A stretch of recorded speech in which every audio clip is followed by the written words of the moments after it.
This episode is sponsored by Romanwell. Every patient experiences IBD differently and deserves a care plan that is as unique as they are. Whether you're trying to get into symptom remission, improve your energy levels, or restore your relationship with food, the IBD-focused dietitians at Romanwell are here to help you safely navigate it all.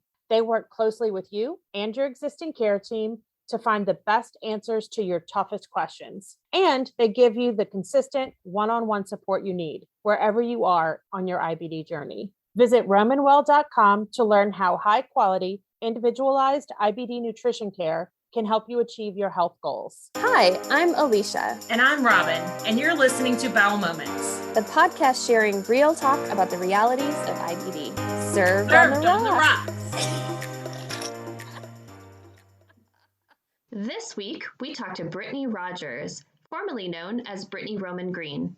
Brittany is a registered dietitian who specializes in inflammatory bowel disease. She developed that passion for inflammatory bowel disease because she was diagnosed with ulcerative colitis when she was in high school. We talk about diet culture, intuitive eating, disordered eating, and her new business called Romanwell. I think you'll enjoy this episode just as much as we did. Cheers. Hello, everyone. It's your girl, Robin. And it is Alicia. And we are really, really excited to be joined by Brittany Rogers, formerly known as Brittany Roman Green. And you have lots of forays into this world. And so we're excited to talk to you both professionally and as a patient. And so I would love to talk to you about both of these things. So we're very excited to have you on. Thank you for joining us. But we're going to start out, of course, by asking you, what are you drinking? Yeah, thank you so much for having me. I am drinking decaf coffee because it's 3 p.m. in the afternoon and it's actually really hot here. So I'm actually having iced decaf coffee. That sounds very refreshing. I feel like you need to shake it a little, like you do when you have iced coffee. Oh yeah. Stir it around a little bit. Stir it a little bit. Around. Nice. Yeah. Alicia, what are you drinking? I am drinking a ranch water. So again, I got inspired by our friend Stacy and decided to make myself a ranch water because also it got warm here in Minnesota as well. What is a ranch water? It is Topo Chico, tequila, lime. And then because I didn't have fresh limes, I put lime juice and then I added an orange too, just for something fresh in there. I am drinking Prosecco. You do know how much awesome. I love some bubbles. Straight out of the bottle, everyone, in case you were wondering. No glass for me tonight. We are Love classy with a K. That's right. Nice. Well, Brittany, I did give away the punchline a little bit, but do tell us how you are connected to our IBD community. Yeah, so I have IBD myself, and I also have primary sclerosing cholangitis, which is kind of also like a different phenotype of IBD.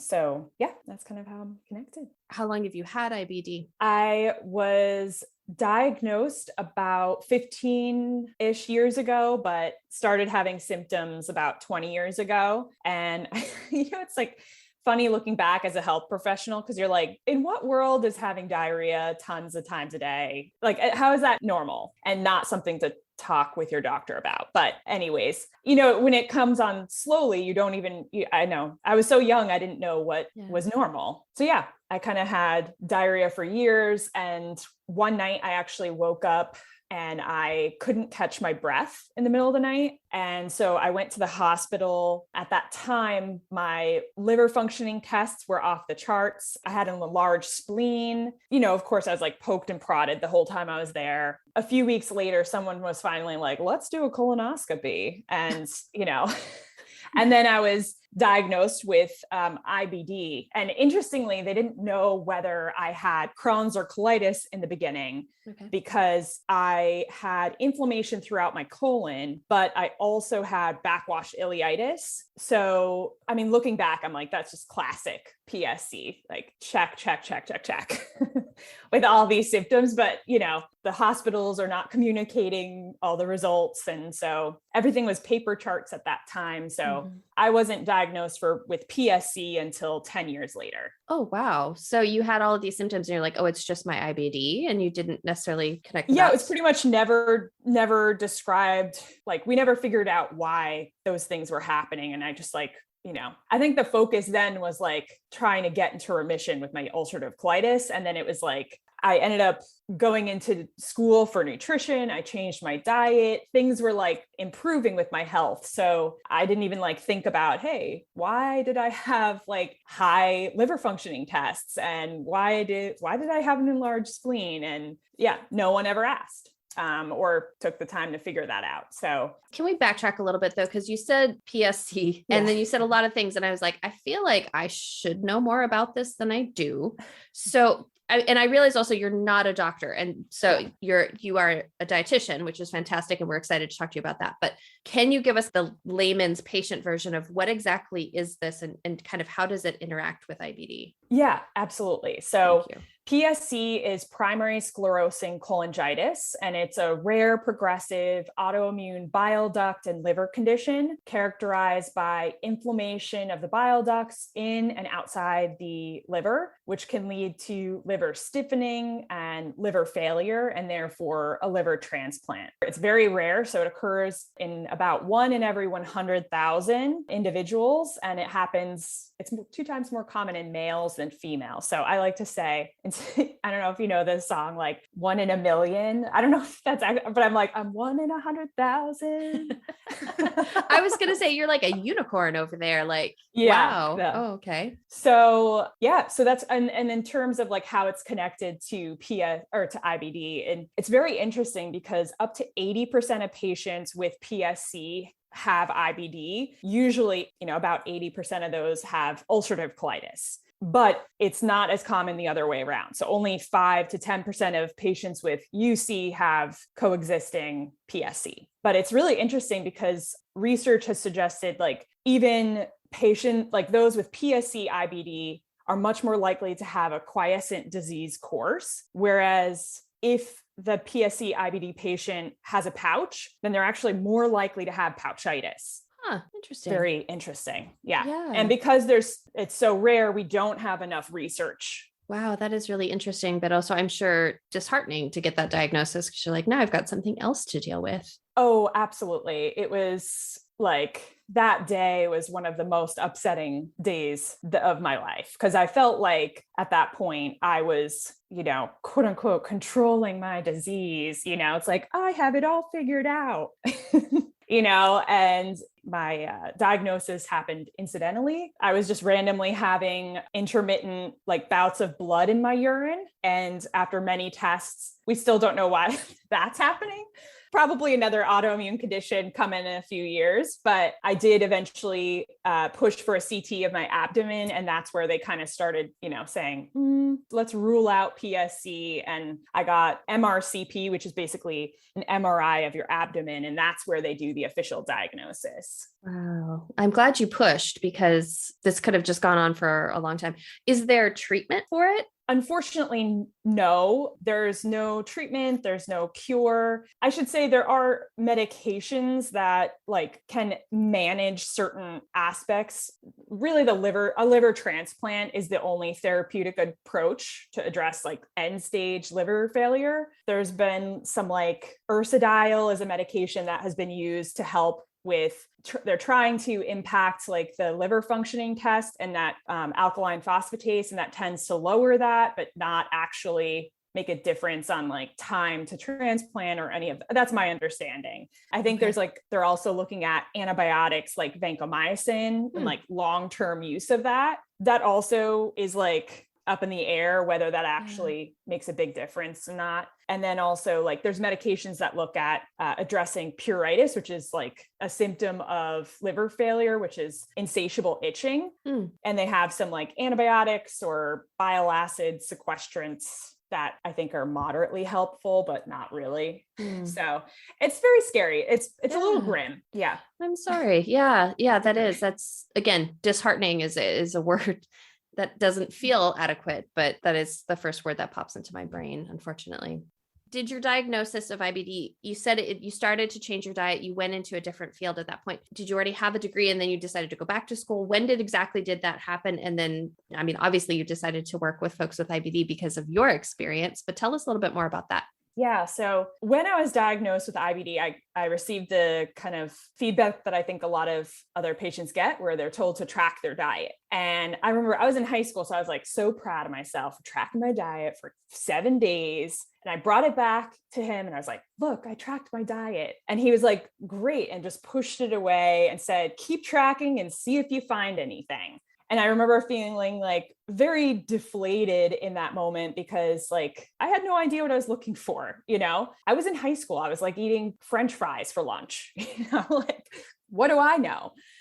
So I stopped tracking, and my parents actually reached out to a dietitian around that time. Unfortunately, she did not accept me as a patient because I was like 16 at the time or 15, something like that. And she didn't feel comfortable working with kids and didn't also help people with IBD. So I guess I feel like I knew that diet played a role in my symptoms. Like it was very clear that like certain foods triggered my symptoms. For instance, after my dad's spicy chili one night, I should have gone to the hospital. It was to the point where I was going to the bathroom every 10 to 15 minutes for over 24 hours. Oh, I was wow. I started passing stomach acid and foam, so I knew that like when people said like diet doesn't matter, that was just ridiculous. But I also didn't know what I was looking for. And I was like, there's just so much that's unknown, and I felt lost. And I was always drawn to nutrition because I love food and I love eating food, but I didn't want to like be a chef because I didn't want to cook it all day. So I love the idea of health and nutrition, and that's kind of what led me into that. So on the questionnaire that I sent prior to you joining us today, you mentioned intuitive eating, which is, I feel like it should be well known, but I don't know that it's like widely used or accepted. So I'm interested to know how you work with your patients with IBD using intuitive eating as your platform. Like what led you in that direction to choose intuitive eating? Yeah, I wish I could say that I was like this. I started that with my practice from the start, but unfortunately that was not the case. I remember in grad school, I was like very annoyed at dietitians in general because they would always say things like, eat everything in moderation. And I was like, stand for something. What are you guys doing? We have research that says this food increases colon cancer. Why would you eat that? Why would you promote that? And now I just look at myself back then and cringe because I'm just like, but also because I wish that someone had explained to me why that is important. So what I've learned from working with patients, and I work with them over like every week for 3 or 6 months. So I get more details than most people would with their practitioner, and I started noticing disordered eating patterns in a lot of my patients. And also I know, Robin, you have IBD as well. And there's a lot of blame that goes into that. And like, oh, I'm in a flare. What did I eat? What did I do that caused this? There's so much self-blame, and then mix that with diet culture that focuses so much on like, follow these specific diets. And no, don't listen to your body. You can't trust that. Like, you're not going to do the right thing. Really only over the past like 1.5 to 2 years, because I was essentially hit over head over and over again with my patients. They basically, without actually screaming, they were screaming that they needed this. And intuitive eating is a non-diet approach to health, essentially. And I think it's important because it really it creates more of a relaxed approach towards eating. It was originally developed for people with eating disorders, and that actually works really well with people with IBD because, especially if you think about, not only are 1 in every 4 patients with IBD at an increased risk for eating disorders, or have eating disorders, I should say, and disordered eating is just prevalent. It's just, there's all these messages of like, let's take the specific carbohydrate diet, for instance. Like there's this list of illegal foods. Well, if you follow the diet and you believe in this diet, you believe maybe it's working for you, and you do it for a month, but you can't stick with it because it's so hard to maintain and life gets in the way and you can't cook 2 meals one for your family and one for yourself. So you just fall off the diet. But what happens when you eat one of those quote unquote illegal foods? It's starting to bring in morality into eating. And that's what I love about implementing intuitive eating approaches towards, people with IBD, is that you can have a more relaxed approach towards that. That's really important. And that's important to hear as well, that, you need to, because I think food gets really, really scary for people with IBD. And I don't have it. So I say that just hearing from other people, but I mean, how do you work with people when food is scary? Like, how do you help them reintroduce things that they are now afraid of because it's hurt them in the past?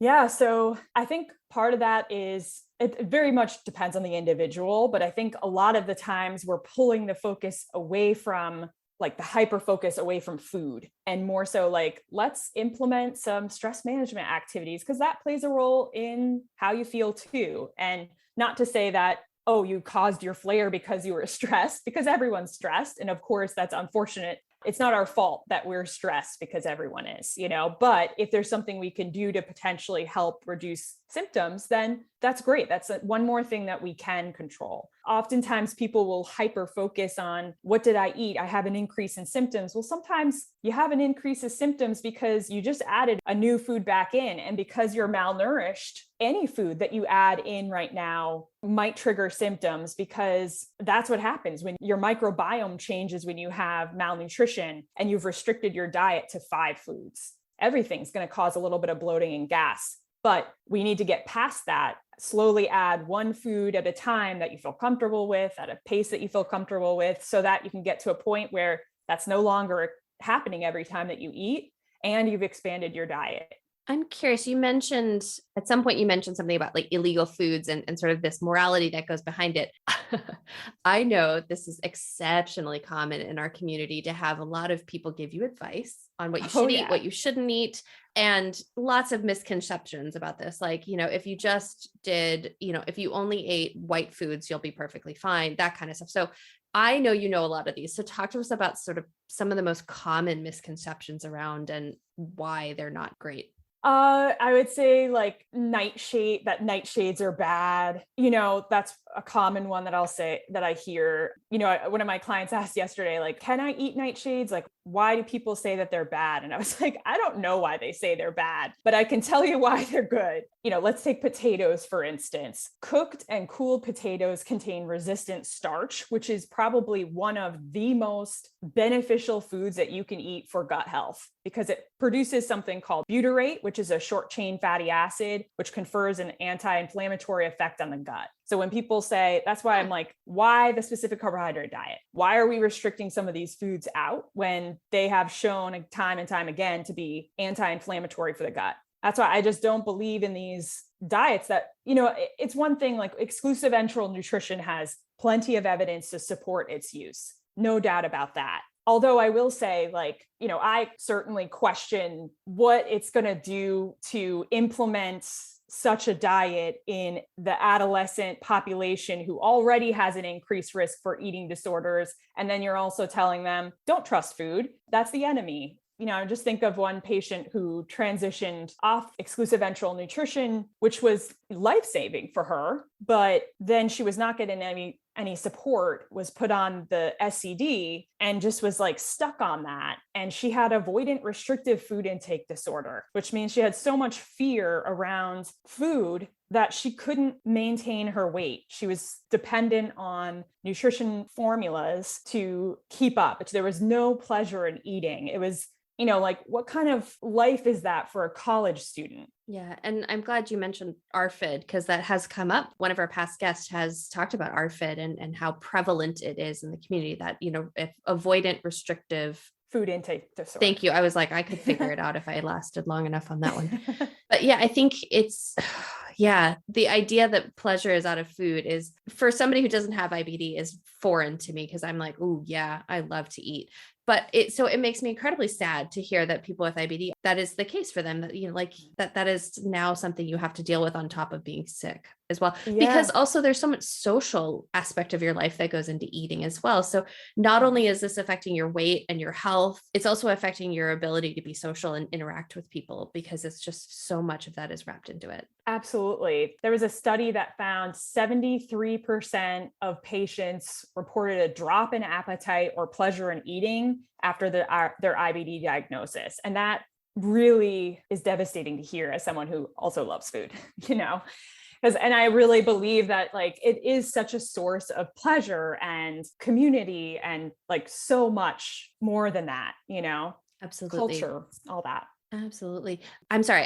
I interrupted you when you were in the middle of talking about sort of well-intended advice from folks. So if you have anything else, I want to make sure we come back to it, because I interrupted you in the middle of it. Oh, okay. I guess I would say, personally, I don't believe in like specific diets unless they are substantially researched, evidence-based. And even in those cases, I really believe in screening for eating disorders first and talking about the actual potential risks, not just the risks of potential medications that you're trying to avoid or whatever, but also the risks of going on a restrictive diet, because there are some. So I guess like those who would just give advice for going on specific diets without doing any of those things. Also food sensitivity testing is, the bane of my existence, and microbiome testing and expensive supplements from those people who sell supplements to patients that benefit financially from the patient being on those supplements. All those things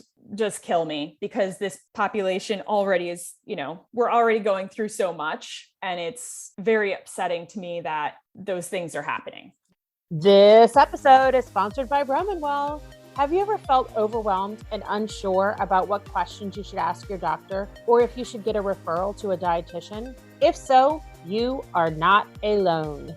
The dietitians over at Romanwell help patients every day navigate these questions and many more. They've just released an amazing free resource for patients called the IBD Patient Starter Kit that is jam-packed with tips and tools to empower you to become your own best advocate. Check out the show notes or head on over to Romanwell.com to download a copy of the IBD Patient Starter Kit today. And the supplements there's no testing for that. There's no, unlike the FDA, which is like, we're going to make sure that all of these medications are what they say they are.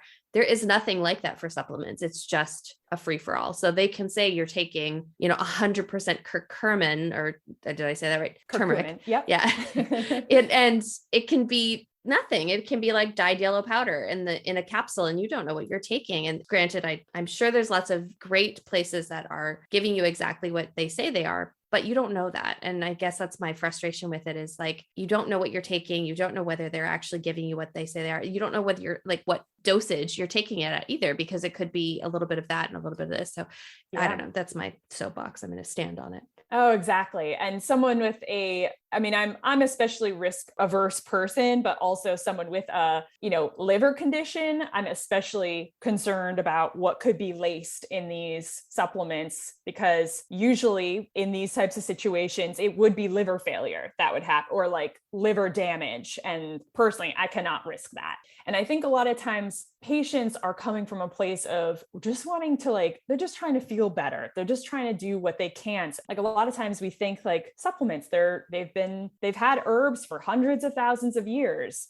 Again, we don't know exactly what you're saying. Like, we don't know if that's actually what it is that you're getting and all of that. So I couldn't agree more. Well, and my other beef with this is that there can be drug interactions. Just because it's natural, quote unquote, doesn't mean that it doesn't interact with other things. And so there's been, evidence that certain types of medication don't play well with some of these supplements. Like, if Absolutely. You're on certain antidepressants, you shouldn't take St. John's wort. They actually don't interact well together. So you shouldn't do that. And that's not also very widely expressed or evident to people. And so, you make sure if you're considering this, you got to talk to your doctor about it, your dietitian about this, because they can help you figure out, your pharmacist about this. They're also very knowledgeable, to make sure you're being safe with how you're doing this. Because you're right. I think people get the impression that it's natural, quote unquote, and so therefore it's safe. And, things in the wild, like mushrooms, can kill you. So, exactly. Things in the wild want to kill you. Don't go out there. That's right. Stay inside, people. Stay inside. boy, so much advice happening today that shouldn't be followed. Let's go back to disordered eating, because I think this is really fascinating that this is something, especially there's, I think, more research around this and it's being recognized amongst this community. Like we mentioned, the researchers that we talked to that are looking at ARFID. So you mentioned screening people with IBD. Is that something you do as a dietitian? And Absolutely. then what does that look like? So if you think you might have disordered eating, like you're kind of going, that's interesting, she says that thing, like what are some questions you ask people? How might they recognize that in themselves and then go out and seek some help with it? Yeah, I guess the question that I, even just during an initial consultation, will ask patients, which is a very open-ended question, is like, how would you describe your relationship with food? And if the first thought is like, whew, like if you have to take a deep breath in and out before you talk about it, then I would recommend getting some support. But some examples of like disordered eating would be like skipping meals. It's basically any sort of type of eating that doesn't follow the cultural norm. So following a specific diet that your doctor didn't recommend for you, skipping meals, binge eating or purging, avoiding certain foods or food groups, food preoccupation too. So spending too much time or consideration on food. So personal question, what constitutes binge eating? Like, cause I ate 5 Oreos the other day in one sitting. And I'm a little concerned now because I was like, so I'm like, oh, 3 Oreos, that feels normal. And then I went and got more and I'm like, So binge eating is when one eats more in one sitting than what a typical person would eat in one sitting in a very fast amount of time. So I will give, so 5. Those Oreos are starting to be even more questioned. I'm like, oh. No, I would say if you had a sleeve or 2 sleeves of Oreos in, a short period of time, 15 minutes, 20 minutes, maybe then that would be more of what we're talking about. Thank you for that. That makes me feel better. Anyone who's listening that does eat a sleeve of Oreos in 15 or 20 minutes, this is not judgment on you. Enjoy your Oreos. Yes. Please. If you do this on a regular basis and then you feel like shit afterwards, like because you're just so sad and upset about it, maybe get some help. Maybe then, but otherwise live your life. Yeah. And I would actually, that's where intuitive eating comes into play because it's the exact opposite of what diet culture tells us we should do. I'll give you an example, a personal example, because I don't want to share anything from clients. But so when I was out of grad school or in grad school, I was, in my like kind of rigid mindset of what rules I should be following as a dietitian and I was restricting red and processed meat at the time because I was like, oh, it's unhealthy. I shouldn't be eating it. And I had this like very restrictive mindset around it. I had happened to not eat very much that day because I had a dinner party planned that night. So that was mistake number 1. I thought that, mistake number 2, because having the rigid mindset was definitely number 1. And then the second one was that I didn't eat all day or as much as I should have. So by the time my friends got there and by the time we actually started having like appetizers, my friend brought bacon wrapped dates. I was starving. So I thought, I'm just going to have one. Well, if you've been restricting something as tasty as really anything, if you've been restricting something, you build it up in your mind. So by the time that you eat it, and you will eventually eat it, but by the time you eat it, it will be the tastiest thing you've ever consumed in your life. And I actually think I probably I think I binge ate in front of my friends pretty much. I think I had 20 bacon wrap dates, like a lot in a short period of time. I felt sick as a dog. I know for a fact, looking back, that wouldn't have happened if I would have had, number 1, a less restrictive mindset around having red and processed meats. And then number 2, had listened to my hunger cues throughout the day and had, I probably would have had a bacon wrap date and enjoyed it, but I don't think I would have binge ate it. But bacon is the gateway meat, just so everyone knows. Like if you don't eat meat and then you have bacon, that's it. Like open the floodgates. That's it. You've had bacon. It's so delicious. There's no going back. Well, I honestly think there's a place for everything now, which, my grad school self would have been like very annoyed at me now saying that, but that's really what I believe, because I think it's the act of restriction that really leads to eating something way too often. I think it's interesting because up to 29% of active Crohn's disease patients in one study actually hit the cutoff criteria for moderate levels of binge eating disorder. And I think that's it's shockingly high compared to only 3% of healthy controls in that same study. Wow. Hit the same cutoff. Yeah, that's a big difference. Yeah. And I think it's this morality associated with food that's going into those with IBD. It's pushed upon us. If that was taken away, what if we were to just listen to our body cues? And if we wanted ice cream, we had it.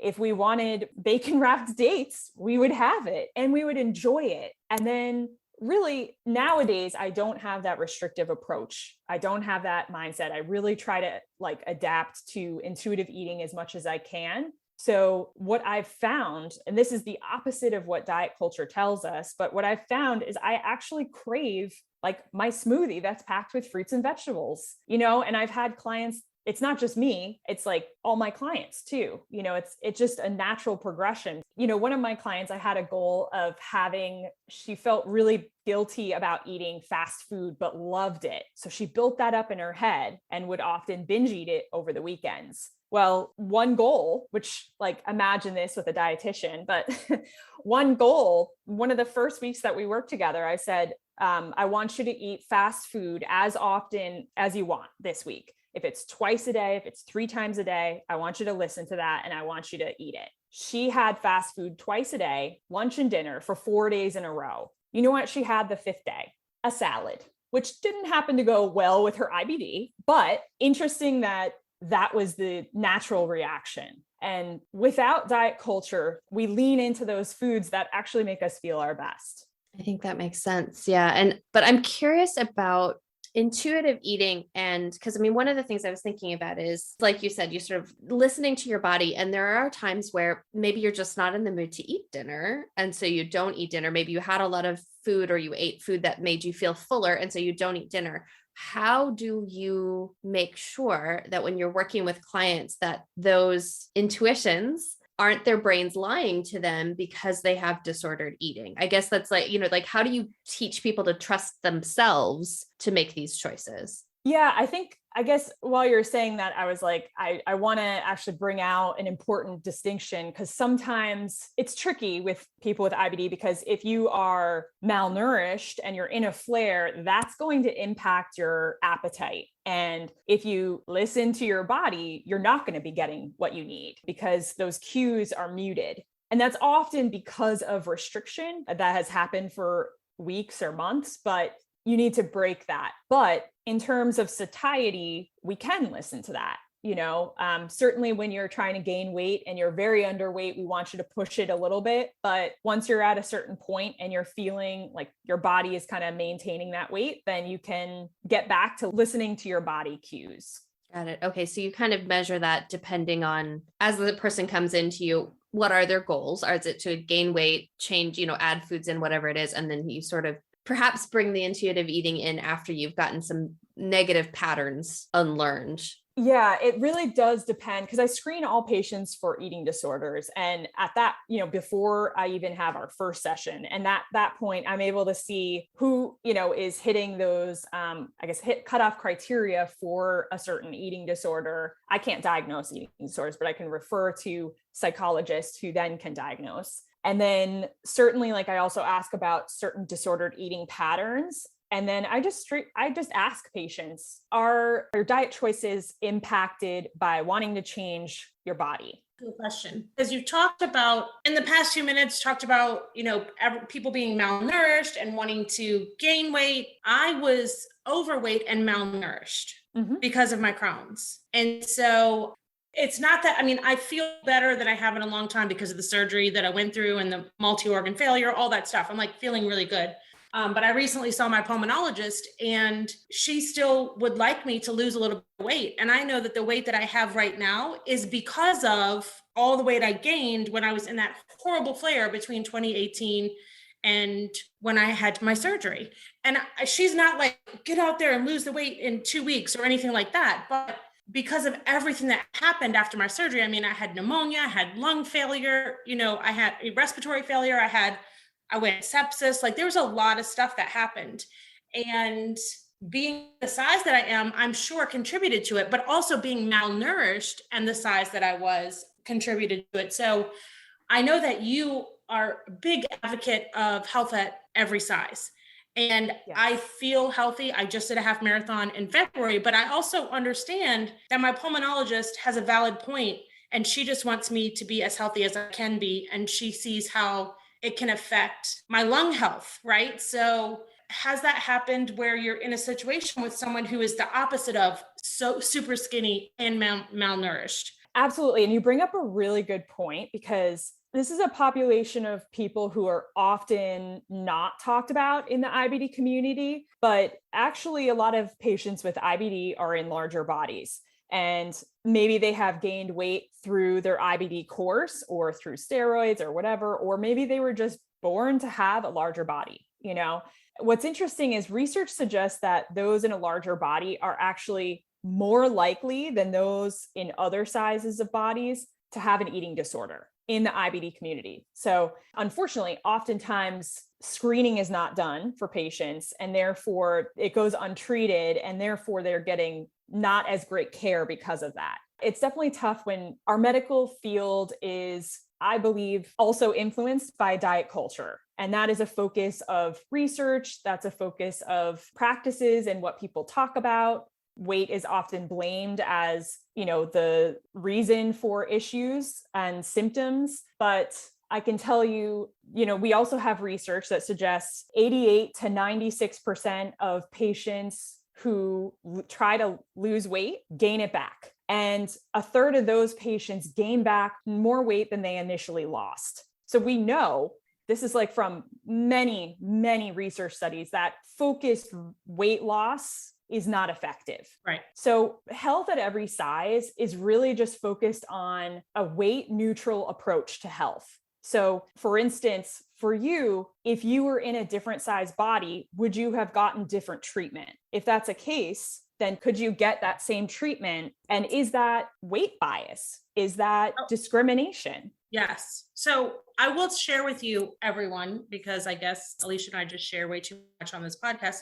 But the very first time I went in to see this pulmonologist after I got out of the hospital, she took one look at me and was like, oh, you have primary respiratory hypertension. And, she was listing all these things. And I said, yep, stop right there. I do not have any of the things that you just said that you are assuming that I have because of the way I look. I'm here because I just had a multi-organ failure after a surgery, got my septic, ended up in ICU. That is why I'm here. I have none of the things that you just assumed that I had. And so, I did stop her in her tracks.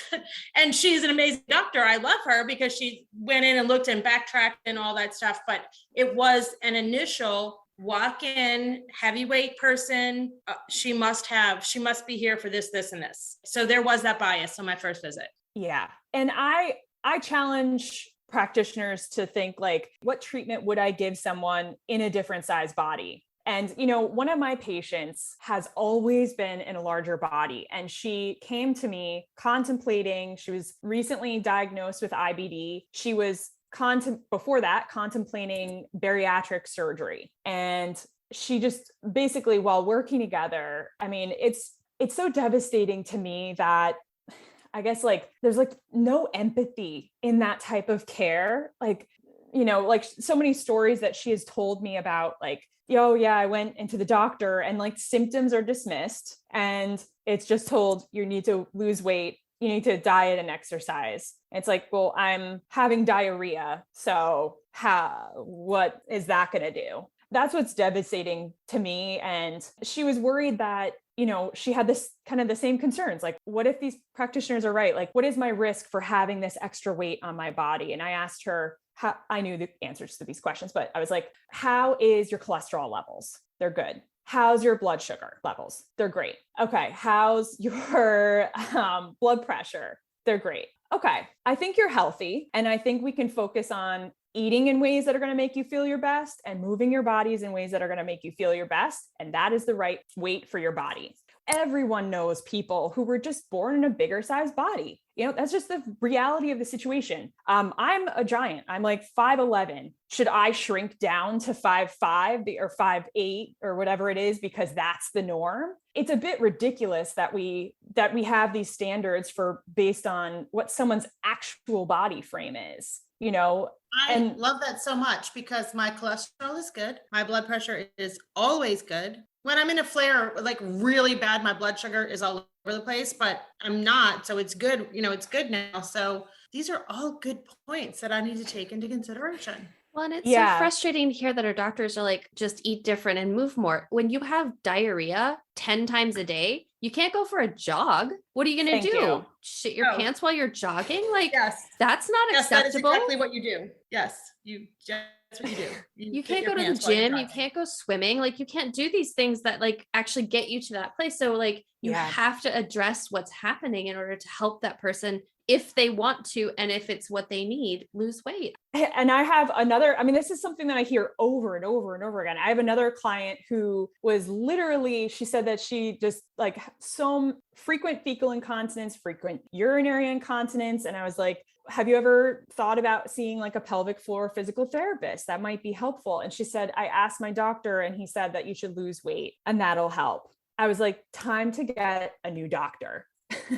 And so now she's seeing someone new and she's, like we're in the process of that, but it's like, it's just so devastating to me that patients like weight should not be the focus of this. Like it's the health behaviors that are the most impactful things. We know from research that there are people in larger bodies who exercise regularly, who are more healthy cardiovascularly than those who are in a thin body and don't exercise. So not the weight.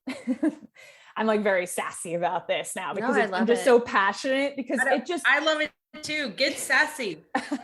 No, I'm like righteously indignant over here. And I'm like, so I love it. I love that you're sassy about this. Yeah. I think I've been a healthcare professional who I've made those mistakes. And that's why I want to share this and get this out. I mean, I'm certainly not the first one talking about this, but get this out in the IBD community more and talk about it more because it's so hurtful to tell someone you need to lose weight. It's so hurtful and it's not helpful at all. And I think like we need more empathetic care to these patients. They're already going through so much. Yeah. It's incredibly dismissive to just be like, just lose weight and these things will improve when it's not going to change the inflammation that's in your body. Right. That's not evidence-based practice. That's not the first line treatment for IBD. I bringing it back to me.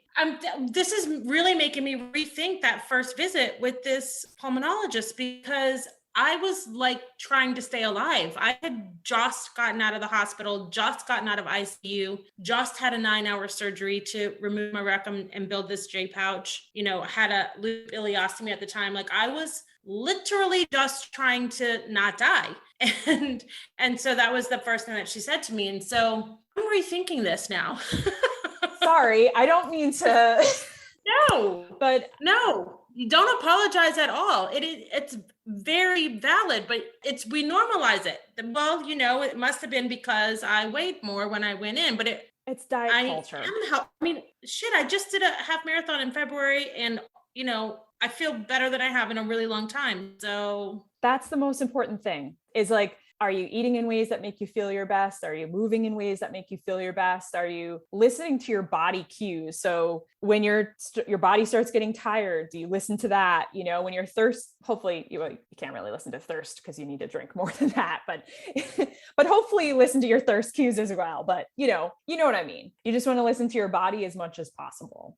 So we've talked a lot about, we've given people a lot of advice, I feel like. However, your job is to actually give people advice. So you are a dietitian, an actual like legit real life dietitian, and you have started a company called Romanwell. So tell us about that because that's very exciting. Thank you. Yes, it is exciting. Probably like about a year ago, my husband and I were sharing a wall for our offices, and he happened to overhear a mom of a patient telling me how impactful like working together has been for her daughter. And she got emotional, and he overheard part of that. And, after, that night or something, he was like, oh my gosh, that was like, he's like, I was like crying, like, cause she was so emotional about how much you impacted and helped her daughter. It's like amazing what you do. And I was like, thank you. But he said, have you ever thought about expanding your practice? And I was like, well, not really. And he was like, do you believe this care should be provided to every patient with IBD? And I was like, absolutely. I just don't know how to make that happen, but absolutely. I think every patient needs a high touch point level of care because IBD is every day. Our symptoms are every day. We deal with diet every day. We have stress every day. Everything happens on a daily basis. So I want to be there for my patients and hold their hand through the process. And I'm like getting emotional, but yeah, I just thought about one of my patients in particular who said something along the lines of like, she wrote this in a testimonial, but she said something like that I was like a light during the darkest time in her life. I don't know why I'm so emotional right now. Oh, I love but it. it makes obviously I'm very passionate about what I do for that reason. It's like you can impact someone's life and the trajectory of their life. And I know what it's like I hate to use the word suffer with symptoms, but symptoms are terrible, like they are. I don't want to normalize them. And oftentimes we do. And I want to challenge the status quo and say, like, it's not okay that every patient doesn't get nutrition care. It's not okay that like the average number of bowel movements for pouch patients is like 6. Like, I don't find that acceptable. 6 a day is a lot. Like, what can we do to try to get that down? So I guess that's a long way of saying Romanwell is a team of IBD-focused registered dietitians who help people with IBD as much as we possibly can. And we work with them over 3 or 6 months. We help them focus on implementing small incremental changes so that it's actually a lifestyle change at the end of the program. And it's something that's sustainable and hopefully lasting positive outcomes. And we'll be sure to link to your website in the show notes too, so that people can find you if they're interested in working with you, because I think that's really beautiful. I love that you're that passionate about it. So it would be great for people to be able to find you to work with you. Oh, thank you. And we have been talking for over an hour, and I feel like we didn't even ask half of the questions that we told you we were going to ask, and we went down rabbit holes, and I apologize for that, but I feel like it was very valuable information that we shared today. So to wrap it up, what is the one thing that you want either IBD patients or other IBD providers to know? So I think for IBD patients, I would say it's a normal reaction to think, what did I eat to cause this flare? And that tends to lead to what should I restrict now? But I would urge you, if you're noticing that's a common thing that's popping up, work with a dietitian that's focused on helping people with IBD so that you can have a more relaxed approach towards diet and take that blame off your shoulders. I think for providers, if you are giving any diet advice, and I'm talking about even a handout on nutrition, you need to screen patients for, like, to have the right to do that, you need to screen patients for eating disorders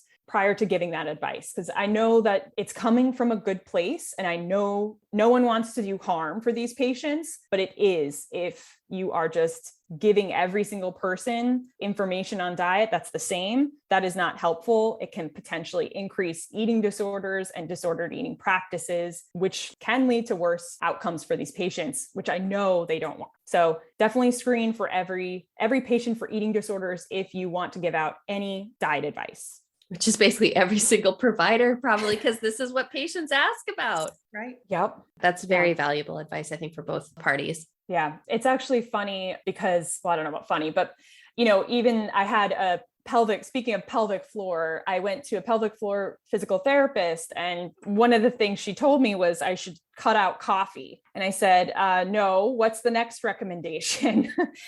And I think she was like surprised as a dietitian that I would say no to that, but it's something that I absolutely love so much. And I was like, my reasoning was, you did this test. It shows that I have very weak pelvic floor. Let's do the pelvic floor physical therapy movements and exercises. And after weeks of working on that, if I haven't progressed, then we can talk about potentially decreasing, but I will never give up coffee.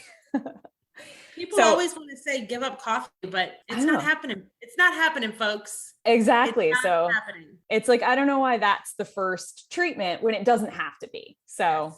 Well, Brittany, thank you so much for joining us. It really was delightful to have you on and to get to know you a little bit more and hear about Romanwell and listen to all of the great advice that you have to share with people. So thank you so much for joining us. We really appreciate it. Hey, BM fans, did you enjoy that episode? If you did, please share with your friends and help us grow our audience. Cheers!